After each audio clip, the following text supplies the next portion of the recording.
할렐루야. 2월 첫 주일이 됐습니다. 성만찬 예배로 하나님께 영광 올려드릴 때 은혜가 넘치는 우리 모두가 됐으면 좋겠습니다. 오늘은 떡 5개와 물고기 2마리, 우리가 너무 잘 아는 기적 오병이어 라고도 하지요. 그래서 예수님이 제자들과 함께 사역을 마치시고 쉬시기를 위해서 벳세다라는 한적한 동네로 가게 되셨거든요. 그렇게 가시게 됐는데, 그렇지만 그 소문은 금세 예수님을 따랐던 군중들의 귀에까지, 추종자들에게까지 다다르게 되어 예수님이 계신 곳으로 향하게 돼요. 예수님은 그런 군중들을 성가시게 생각하지는 않으셨어요. 다만 그들을 잠깐 피해서 쉬시기 위해 하나님 앞에 쉼을 얻기를 원했지만, 그들을 찾아온 그들을 영접해 주십니다. 그래서 모여서 함께 다시 예배를 드리며 은혜의 시간을 가졌다가 저녁이 되었거든요. 저녁 시간이 되었는데 제자들은 아무것도 없는 그 쉼을 위해 가신 그곳에 그 빈들 가운데 군중들을 놔두는 것이 옳지 못하다고 생각을 하셨던 거죠. 그래서 예수님께 제안을 하는 거예요. 그게 12절 말씀이에요. 오늘 12절 말씀. 날이 저물어 가매 12사도가 나와 여짜오되 무리를 보내어 두루 마을과 촌으로 가서 유하며 먹을 것을 얻게 하소서. 우리가 있는 여기는 빈들이리이다 라면서 무리를 보내어 두루 마을과 촌으로 가서 유하여서 먹을 것을 얻게 하라고 부탁을 드린 거죠. 그런데 예수님은 이런 상황 속에서 갑자기 엉뚱한 대답을 하시는 거예요. 뭐라고 그러셔요? 예수께서 이르시되 너희가 먹을 것을 주라 하시니 여짜오되 우리에게 떡 5개와 물고기 2마리밖에 없으니 이 모든 사람을 위하여 먹을 것을 사지 아니하고서는 할 수 없사옵나이다 라고 말씀을 하셨어요. 그런데 예수님께서는 너희가 먹을 것을 주라 라고 13절에서 말씀하고 있는 거예요. 예수님의 말씀은 상식적으로는 이해가 되지 않죠. 그랬을 때 제자들은 물고기와 떡이 있다고, 그러나 그것으로는 너무 작아서 안 된다고, 그렇게 제자들은 다시금 있는 그대로의 상황을 이야기하며 예수님을 설득하려고 했어요. 그렇지만 예수님은 제자들의 생각에 대해서는 전혀 관심이 없어요. 언급하지도 않아요. 그런 다음에 다른 지시를 하시게 되죠. 떼어 50명씩 안치라고. 14절이에요. 14절. 이는 남자가 한 5,000명 되밀어라 제자들에게 이르시되 때를 지어 한 50명씩 안치라 하시니 15절에서 제자들이 이렇게 하여 다 앉힌 후 그렇게 그룹을 지어 자리에 앉게 되자 예수님은 제자들로부터 받은 빵과 물고기를 가지고 감사 기도를 드리기 시작하지요. 예수께서 어디에요? 16절이에요. 예수께서 떡 5개와 물고기 2마리를 가지사 하늘을 우러러 축사하시고 떼어 제자들에게 주어 무리에게 나누어 주게 하시니. 참 우리 예수님이 하시는 일들이 지금 기적이라는 사실이죠. 그래서 그것을 다시 제자들에게 주면서 나누어 주라고 하셨어요. 이때 기적이 일어난 거죠. 빵 5개와 물고기 2마리로부터 시작된 이 나눔, 떡 5개. 지금 저는 이 시대의 빵이라고 표현을 했는데 어쨌든 빵이든 떡이든 5개밖에 없었고 물고기 2마리밖에 없었어요. 그러나 그 5,000명을 50명씩 나눠서 떼어 앉았고 그렇게 그들에게 그것을 떼어서 줬을 때 먹고 다 배불렀다고 했어요. 그 남은 조각을 12바구니에 남겼다고 17절에 먹고 다 배불렀더라. 그 남은 조각을 12바구니에 거두니라. 아멘. 놀라운 기적이죠. 놀라운 기적. 자, 오늘 말씀은 너무 우리가 잘 알아요. 오병이어라는 제목으로 많이 알아요. 그런데 제자들이 이 사건을 처음 경험했을 때 당한 그 직면하였던 상황은 빈들이라는 사실입니다. 아무것도 없는 빈들. 도무지 해결책이라고는 전혀 보이지 않는 그곳 빈들. 바로 빈들이 그들의 상황이었고 환경이었다는 것이지요. 이 빈들, 마치 사막의 광야 아니면 무인도와 같은 막막한 현실의 빈들입니다. 배고픔을 달래줘야 하는 상황, 답답하고 힘겨운 이 상황, 이 현실의 모습이 마치 빈들 가운데 서 있는 문제에서 힘들어하고 있는 우리들이 아닌가, 우리들의 모습과도 같다. 지금 현실 대한민국의 어렵고 힘든 과정, 그래서 정말 물가가 오르고 설이 돌아오는데 뭐 사과 하나에 뭐 7, 8천 원, 배 하나에 10,000원, 뭐 이렇다고들 뭐 그런 이야기들을 들을 때 기가 막힌 것 아니겠어요? 그런데 그렇게 암울하고 아무런 소망이 보이지 않던 이 빈들에서 제자들과 예수님을 따르는 무리들은 오히려 기쁨을 누리게 되는 거죠. 떡 5개와 물고기 2마리를 통하여서. 그것은 빈들에 있었던 그곳에 오히려 풍성한 천국 잔치가 벌어지는 놀라운 기적의 장소로 변하게 되었다는 이야기입니다. 도대체 무엇이 그러한 놀라운 기적을 일으켰는지 오늘은 떡 5개와 물고기 2마리라는 제목으로 큰 은혜가 넘치는 우리 모두가 되셨으면 좋겠습니다. 아멘. 그것은 은혜의 시선이에요. 은혜의 시선, 내 눈으로 바라보는 시선. 예수님과 함께한 제자들은 예수님이 베푸셨던 은혜의 모습들을 직접 목도했어요. 직접 당한 일이지요. 그런데 놀라운 점은 오늘 본문 말씀에서 예수님께서 13절에서 너희가 먹을 것을 주라 라고 단 한마디를 하신 거예요. 그렇게 말씀하셨을 때 제자들은 대답할 말이 사실은 없었죠. 그러나 그 대답은 그 은혜를 경험한 사람으로서 대답이 아닌 오히려 예수님이 어떤 분인지도 전혀 모르는 사람처럼 대답하는 것을 사실상 볼 수 있지요. 아주 현실적이고 아주 계산적이고 눈앞에 보이는 것에 집중되어 있는 제자들의 모습. 아닙니다. 우리가 먹을 것을 줄 수 없습니다. 여기는 빈들이잖아요. 어떻게 먹을 것을 주냐고요 하면서 여기 떡 5개와 물고기 2마리밖에 없습니다 라고 대답한 거지요.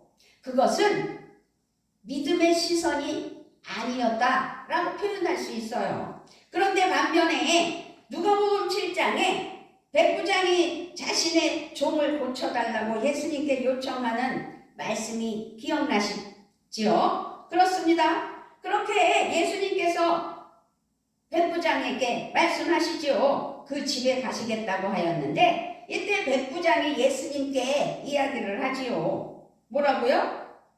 누가복음 7장 6절로 7절 말씀입니다. 제가 읽어드릴게요.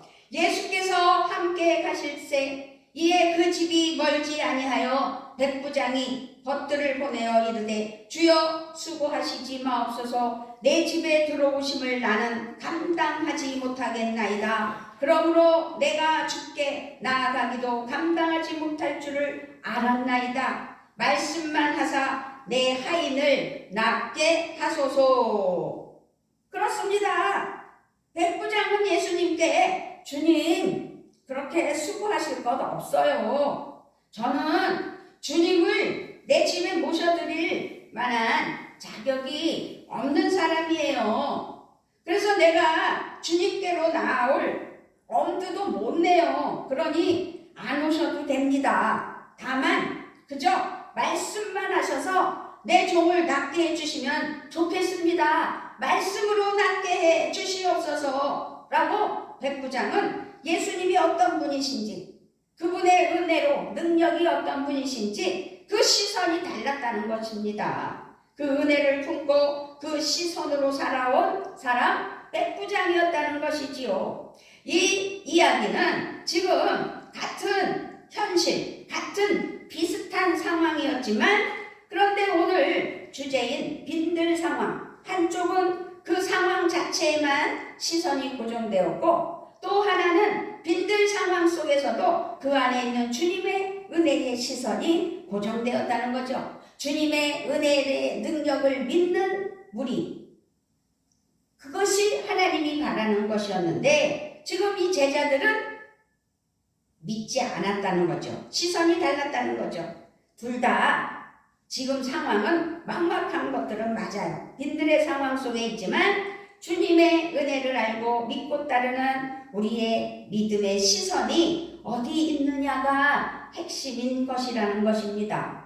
빈들 가운데서도 우리가 은혜의 시선으로 세상을 바라볼 수 있어야 되겠고, 주님의 역사하심을 기대할 줄 아는 믿음이 돼야 되겠다는 것이지요.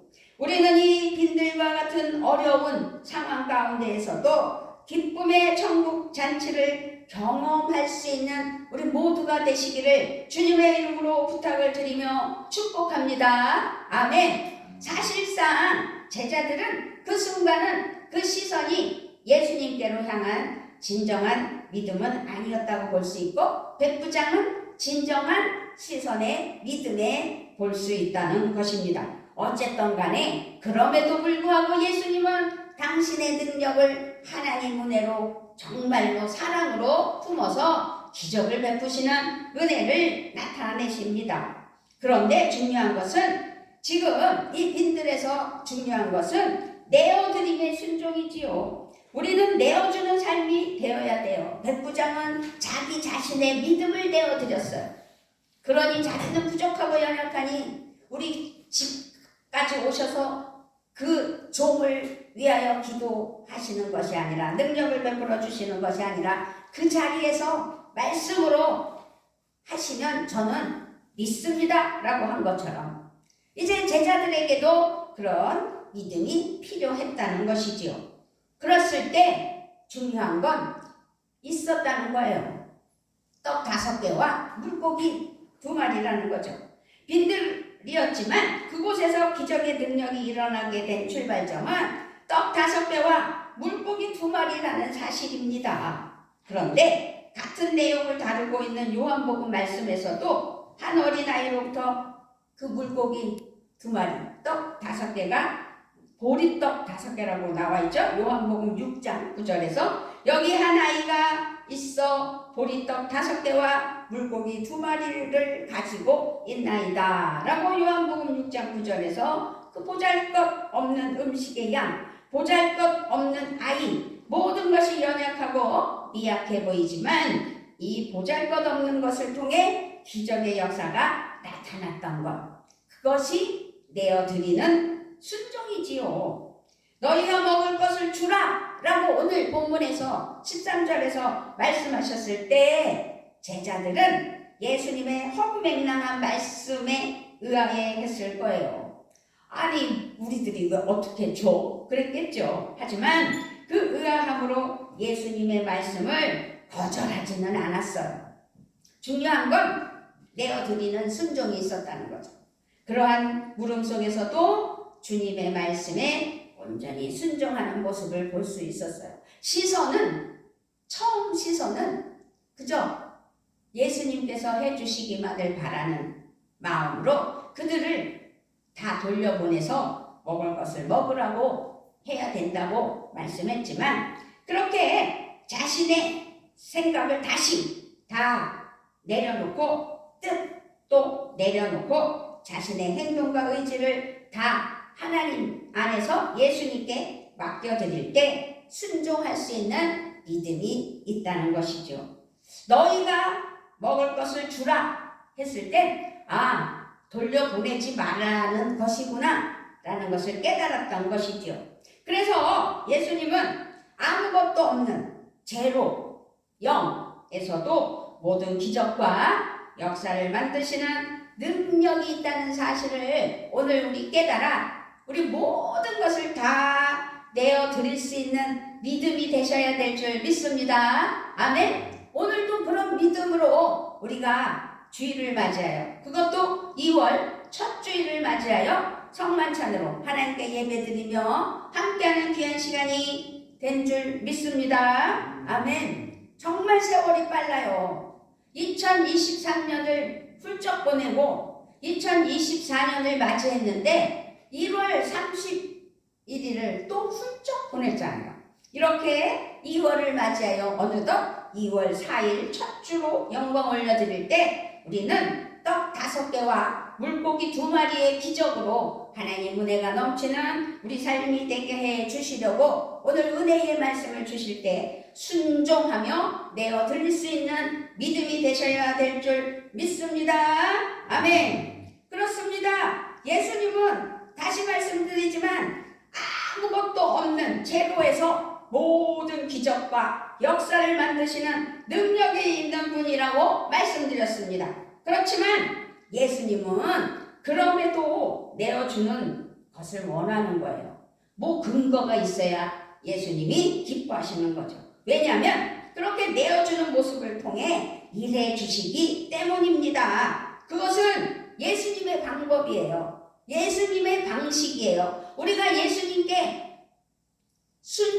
드려지는 순종이 필요하다는 것이죠. 그렇기에 우리가 주님의 능력으로 이 빈들과 같은 땅, 여기에서 기적의 천국과 기적의 은혜로 하나님께 영광 올려드릴 수 있는 천국 잔치가 열리는 장소로 변하게 할 수 있었던 은혜가 우리에게 있게 해 주시는 거지요. 그래서 오늘도 내어드리는 믿음으로 하나님께 영광 올려드리는 귀한 은혜의 시간이 돼야 되겠고 꼭 기억하는 우리의 심령이 되셔야 될 줄 믿습니다. 아멘. 그렇습니다. 주님께 내어 놓을 수 있는 용기, 의지, 이웃들에게 나누고 베풀 수 있는 마음, 그것이 우리 가운데 필요한 것이지요. 생명강가 교회를 제가 오후 예배와 목요일 수요 예배는 우리가 드리니까 목요 예배 7시 반에 드리라고 시간을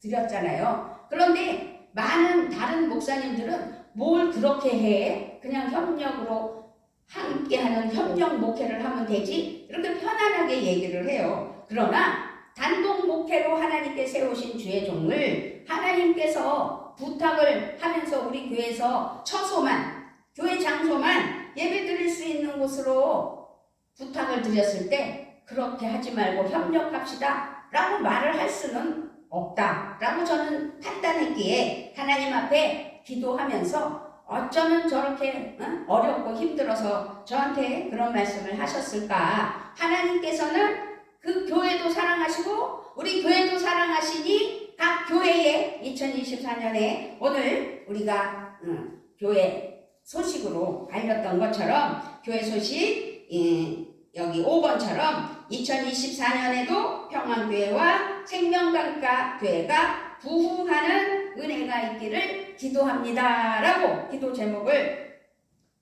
교회로 함께하는 은혜로 세워주시라고 말씀을 드린 것처럼 우리가 주님께 온전히 믿음으로 진실로 마음과 뜻과 정성을 다해 내어드릴 때 역사는 일어나는 줄 믿습니다. 아멘. 그렇습니다. 그럴 때 믿음의 공동체를 하나님께서 이루어 주시는 거예요. 그러므로 함께하는 믿음의 공동체가 있음을 우리는 감사하며 기억해야 돼요. 하나님께 감사하는 마음, 그것은 믿음의 공동체, 평안교회 되어야 된다는 것을 또 다시 한번 생각해 봐야 되는 거죠. 평안교회 표어가 함께하는 공동체잖아요. 그렇기 때문에 오늘 말씀에서 예수님께서 빵과 물고기를 나누어 주기 전에 50명씩 앉히라 라고 14절에서 말씀을 하셨을 때 예수님께서 이렇게 때를 지어 무리를 앉힌 것은 예수님을 따르는 무리들에게 동일한 장소에서 동일한 음식을 나누는 식탁 공동체의 의미를 부여하시기 위함이었다는 것이지요. 코로나로 인하여 교회가 활성화되지 못하고, 그래서 또 공동체 안에서 점심 식사도 제대로 하지 못하고, 그러는 가운데 작은 교회들은 성도들이 다 떠나고, 또 영상으로 예배 드리는 것이 이제 아주 습관이 돼서 영상으로 예배를 드리고, 이런 것들을 볼 때 우리가 하나님 앞에 현 예배가 얼마나 중요한 것인지를, 그래서 믿음의 공동체가 함께하는 은혜가 이루어져야 된다는 것을 또 알게 하시는 하나님께 감사와 영광을 올려드립니다. 아멘. 그렇습니다. 당시 빵과 물고기를 받았던 이스라엘 사람들은 아마도 그 놀라운 기적을 보면서 서로 받은 그 은혜를 나누었을 것이다 라고 생각해 봅니다. 그 은혜를 함께 받았던 동질감을 느꼈을 것이고, 그래서 함께 하나님을 찬양하며 감사하였을 것이라는 것이지요. 결국 그 식탁 공동체는 빈들에서 일어났던 일이지만 그 상황, 그 환경을 뛰어넘어 기적의 천국잔치를 맛보게 되는 장이 되었음을 알게 하시는 하나님. 그래서 교회 공동체가 그런 의미로 함께하는 은혜의 떡을 떼는 은혜의 시간. 그래서 오늘도 예수님의 살과 피를 기념하며 우리의 삶을 주관하시는 하나님께서 우리가 다시금 예수 그리스도의 십자가 사랑을 기억하며 성만찬으로 예배드리는 은혜를 허락하신 줄 믿습니다. 아멘. 우리는 믿음의 공동체인 교회를 지켜나가야 돼요. 이제 빈들과 같은 세상이지만 우리가 이 믿음의 공동체 안에 있다면 이 상황도 천국잔치의 자리로 정말 만들어갈 수 있는 믿음이 돼야 된다는 거죠. 서로 위해 기도해주고, 서로를 위해 섬겨주고, 서로를 위해 아낌없이 내어주는 공동체가 될 때 이 어렵고 힘든 상황도 주님의 능력 안에서 넉넉히 이겨나갈 수 있게 된다라고 믿습니다. 아멘. 그렇습니다. 오늘 예배드리는 평안교회 하나님의 사랑하는 자녀들, 오늘 우리가 세상의 경제 위기, 어려움 속에서도 힘겹고 고달픈 상황을 계속적으로 직면하고 있어요. 이자는 많이 올라서 힘들죠. 전세 사기라는 어려움 때문에 정말 젊은이들이 안심 대출 전세라는 그 좋은 방법이 있어서 월세 내느니 그게 더 낫겠다, 더 싸구나 라고 들어갔지만 그것을 역이용한 악한 마귀 사탄 귀신들이라고 표현할 수밖에 없는 사기꾼들로 인하여 전세 사기가 너무 범람하여 많은 젊은이들이 빚쟁이가 되고 블랙리스트자들이 되고, 어떻게 하면 이 일을 해결할 수 있나 라는 것을 고민할 때에 그 해결이 안 돼서 생명을 스스로 끊는 어려운 일들까지 일어났잖아요. 그렇기 때문에 이 힘겨운 상황 속에서도 좌절하기에는 이르다라는 것을 믿고 승리해야 될 줄 믿습니다. 왜냐하면 우리를 사랑하는 성부, 성자, 성령님께서 이길 힘을 주시기 때문입니다. 그런데요, 전세 사기 뉴스만 보고 그것을 접해보지 않은 분들은 그렇구나 하겠지요. 근데 저는 겪었잖아요. 우리 아들이 결혼해가지고 저기 검암역 있는데 전세로 청년 안심 전세라고 해서 안심하고 들어갔는데, 보증보험을 들고 그렇게 들어갔는데 그게 사기였어요. 그러니 세상이 얼마나 무섭다라는 걸 제가 경험을 했죠. 그 안심 전세, 그러니까 보증보험을 들게 하면서 제대로 들은 것처럼 하는데 그걸 역이용해서 이 범죄자들이 법을 역이용해서 전세 사기를 일으킨 거예요. 그거는 그렇게 하고자 하는 걸로 사기를 치면 꼼짝없이 당한다라는 것을 제가 아는 거예요. 그러니 대한민국의 전세 사기가 엄청나다는 거. 엊그저께 뉴스에도 그 지도상으로 빨간 것들은 다 전세 사기를 당한 걸로 나와 있더라고요. 그런데 서울에만 해도 엄청나더라고요. 그걸 보고 정말 깜짝 놀랐습니다. 그러나 그걸로 좌절하기는 이르다. 하나님께서는 그럼에도 불구하고 회복을 시켜주시는 거. 그래서 우리 아들 며느리는 손해는 봤지만 그러나 해결을 받았다는 거죠. 보증보험에서 해결해 줬어요. 그렇지 않았으면 그걸 다 덮어 쓰는 거거든요.